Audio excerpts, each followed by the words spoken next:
and the best way was to keep quiet. But this morning that was not an option. Some days something inside of her would not keep quiet, could not. It insisted that she stand up for herself. "If I'm so useless, it's better I go."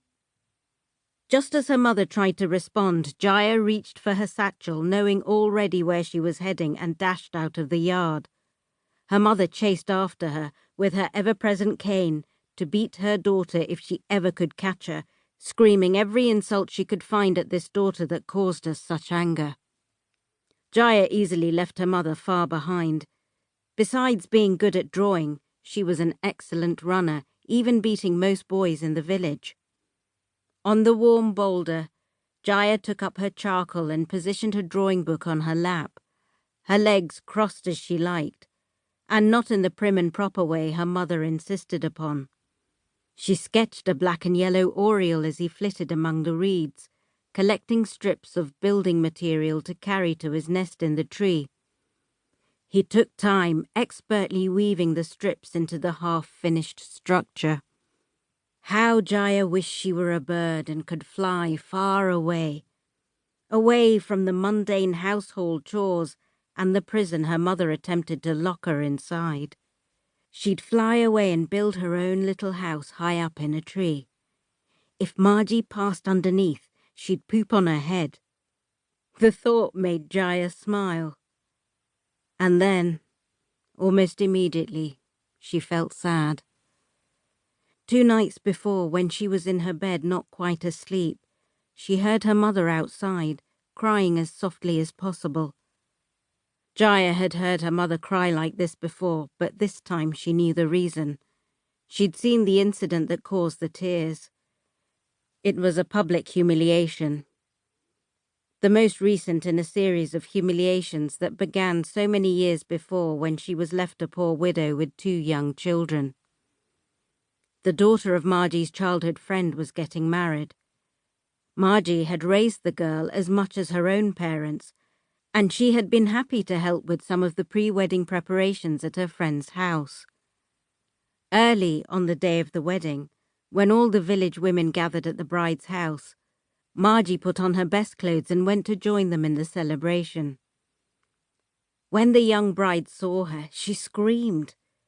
The friends and neighbours rushed forward and watched as Margie's oldest friend said, "You must go. You know a widow is bad luck. Do you want this marriage to fail?" Jaya was in the crowd that witnessed her mother's humiliation, and they all watched as she turned, said nothing and walked, straight-backed and dry-eyed, to her tiny hut down the dirt lane.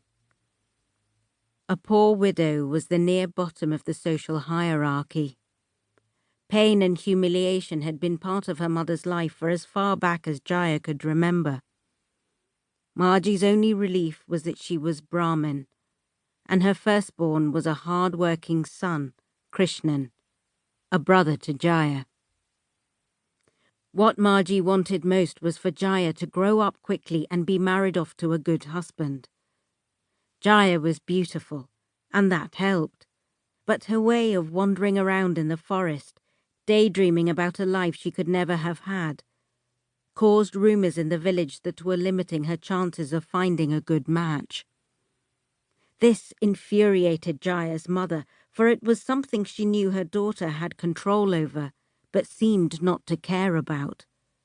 Jaya was already 19, with no husband, and she'd soon be too old for the best prospects. Then what would they do? A widow and an unmarried daughter would starve to death in poverty. Jaya cared nothing about a good match. All the rumours that swirled around the village that she spoke to tigers and swam naked in the river. She preferred people think such things about her. Better reasons for them to leave her alone with her thoughts and her drawings. Jaya dreamt of the day that she would run even further, run away from Kesa and the life she had there, forever.